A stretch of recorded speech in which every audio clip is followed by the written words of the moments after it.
Hello everyone and welcome to our channel. Today we're diving deep into a topic that affects every single one of us, yet so many of us struggle with it. Sleep. Think of this as your personal lecture for sleep, designed to help you understand why it's so important and how you can get more of it. So what exactly happens when we close our eyes at night? It might feel like you're just switching off, but your brain and body are actually incredibly busy. Sleep isn't just about resting. It's a vital process that keeps us healthy, happy, and functioning at our best. It's during sleep that our bodies repair muscles, consolidate memories, and release essential hormones. Let's break it down into stages.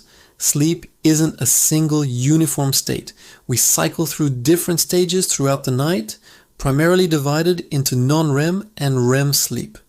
REM stands for rapid eye movement. When you first drift off, you enter the light stages of non-REM sleep. Your heart rate and breathing slow down, your muscles relax, and your body temperature drops. This is the transition period from wakefulness to sleep. If someone nudges you during this phase, you'd probably wake up easily and might even say you weren't really asleep at all. As you move deeper into non-REM sleep, you reach the most restorative stages. This is what we call deep sleep. During this time, it's much harder to be woken up. Your body is hard at work repairing tissues, building bone and muscle, and strengthening your immune system. This is the physical restoration phase. If you've ever woken up feeling physically refreshed and full of energy, you can thank deep sleep for that. Then, about 90 minutes after you fall asleep, you enter your first REM cycle. This is the stage most associated with dreaming. Your brain activity ramps up to levels similar to when you're awake. Your eyes dart back and forth behind your closed eyelids, which is where the name rapid eye movement comes from. Your breathing becomes faster and irregular, and your heart rate and blood pressure increase. But here's a fascinating paradox. While your brain is highly active, your body's major muscles become temporarily paralyzed. This is a protective mechanism called atonia, and it prevents you from acting out your dreams. Imagine dreaming you're flying and actually trying to jump off the bed. Atonia keeps you safe. REM sleep is crucial for mental restoration. It's when your brain processes the day's events, consolidates memories, and helps you learn and solve problems.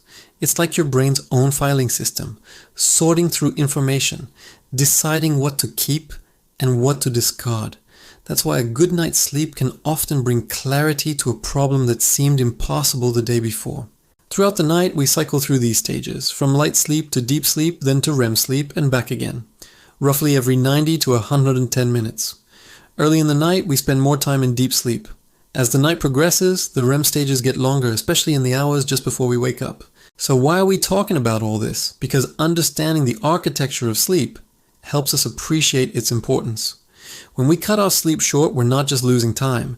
We're cheating ourselves out of specific critical stages. For instance, if you consistently wake up too early, you're likely missing out on those longer REM cycles, which can impact your mood, memory, and cognitive function. Now let's talk about what happens when we don't get enough sleep. The immediate effects are obvious. You feel tired, groggy, and irritable. Your concentration suffers, your reaction time slows, and your decision-making skills are impaired. In fact, studies have shown that severe sleep deprivation can impair your driving ability as much as being over the legal alcohol limit. It's that serious. But the long-term consequences are even more concerning. Chronic sleep deprivation is linked to a host of health problems. It weakens your immune system, making you more susceptible to infections. It disrupts your hormones, including those that regulate appetite.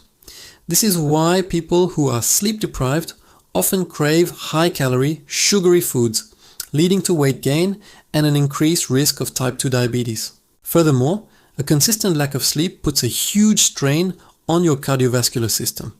It's associated with high blood pressure, heart disease, and stroke. And let's not forget mental health. There's a strong link between poor sleep and conditions like anxiety and depression. It's a two-way street. These conditions can cause sleep problems, and sleep problems can make these conditions worse. If you ever find yourself struggling with your mental health, please remember that help is available. Talking to a professional can make a world of difference, and they can provide resources and support tailored to your needs. Never hesitate to reach out. So we've established that sleep is non-negotiable for our health. But in our fast-paced, 24/7 world, getting enough quality sleep can feel like a luxury. How can we make it a priority? This is where sleep hygiene comes in. Sleep hygiene refers to the habits and practices that are conducive to sleeping well on a regular basis. Think of it as setting the stage for a great night's sleep. And the good news is, many of these are simple changes you can start making today. First, let's talk about consistency. Your body loves routine. Try to go to bed and wake up at the same time every day, even on weekends. This helps regulate your body's internal clock or circadian rhythm, making it easier to fall asleep and wake up naturally. Yes, that means resisting the urge to sleep in until noon on a Saturday. While it might feel good in the moment, it can throw your schedule off for the rest of the week. Next, create a relaxing bedtime routine. This is a signal to your brain that it's time to wind down. An hour or so before bed, switch off from work, stressful conversations, and stimulating activities. Instead, do something calming. This could be reading a book, a physical book, not on a screen, taking a warm bath, listening to soothing music, or doing some gentle stretches. A warm bath can be particularly effective because the subsequent drop in your body temperature helps to trigger sleep. Your bedroom environment is also incredibly important. It should be a sanctuary for sleep. This means it needs to be dark, quiet, and cool. Use blackout curtains or an eye mask to block out light. Light is a powerful signal to your brain that it's time to be awake. Even a small amount of light from a phone or a street lamp can disrupt your sleep. Keep the noise down. If you live in a noisy area, consider using earplugs or a white noise machine. A fan can also provide a consistent, soothing sound that helps drown out other noises. And the temperature? Most sleep experts agree that a cool room is best for sleeping, typically somewhere between 60 to 67 degrees Fahrenheit or 15 to 19 degrees Celsius. Your body temperature naturally drops as you prepare for sleep, and a cool room helps facilitate that process. Now for the big one, screens. The blue light emitted by our phones, tablets, and computers is a major sleep disruptor. This light suppresses the production of melatonin, the hormone that tells your body it's time to sleep. Ideally, you should put away all screens at least an hour, preferably 2, before bed. I know it's tough. We're all attached to our devices, but try charging your phone across the room instead of on your nightstand. This removes the temptation to scroll endlessly before bed. What you eat and drink also plays a role. Avoid large meals, caffeine, and alcohol close to bedtime. Caffeine is a stimulant and can stay in your system for hours. While a glass of wine might make you feel sleepy initially, alcohol actually disrupts your sleep later in the night, particularly REM sleep, leaving you feeling tired the next day. A light, healthy snack before bed is fine if you're hungry, but a heavy meal can cause indigestion that interferes with sleep. Regular physical activity is fantastic for sleep. Exercise can help you fall asleep faster and enjoy deeper sleep.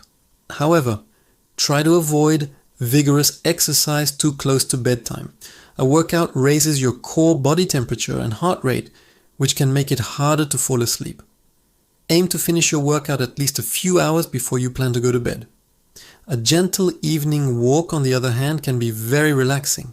Finally, what do you do if you find yourself lying in bed, wide awake, your mind racing? This is a common experience. The worst thing you can do is lie there, stressing about not sleeping. That just creates more anxiety. The rule of thumb is, if you've been in bed for more than 20 minutes and can't sleep, get up. Go to another room and do something quiet and relaxing under dim light, like reading or listening to calm music. Don't turn on bright lights or look at your phone.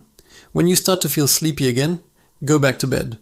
The goal is to associate your bed with sleep, not with frustration and wakefulness. So let's recap the key takeaways from our sleep lecture today. Sleep is an active, essential process for both physical and mental restoration. We cycle through non-REM and REM stages, each with a unique and vital function. Not getting enough sleep has serious short-term and long-term consequences for our health and well-being. But you have the power to improve your sleep. Focus on consistency with your sleep schedule. Create a relaxing bedtime routine. Optimize your bedroom to be a dark, quiet and cool sleep sanctuary. Avoid screens, caffeine, and heavy meals before bed. Get regular exercise, but not too close to bedtime. And if you can't sleep, get out of bed for a little while instead of tossing and turning. Making these changes might take some time and effort, but the payoff is immense.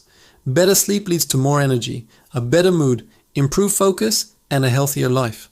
Think of sleep not as a luxury, but as a fundamental pillar of your health, just like diet and exercise. Thank you so much for joining this lecture for sleep. I hope you found this information helpful and feel empowered to take control of your sleep. If you enjoyed this video, please give it a thumbs up and consider subscribing for more content on health and wellness. Sweet dreams and sleep well.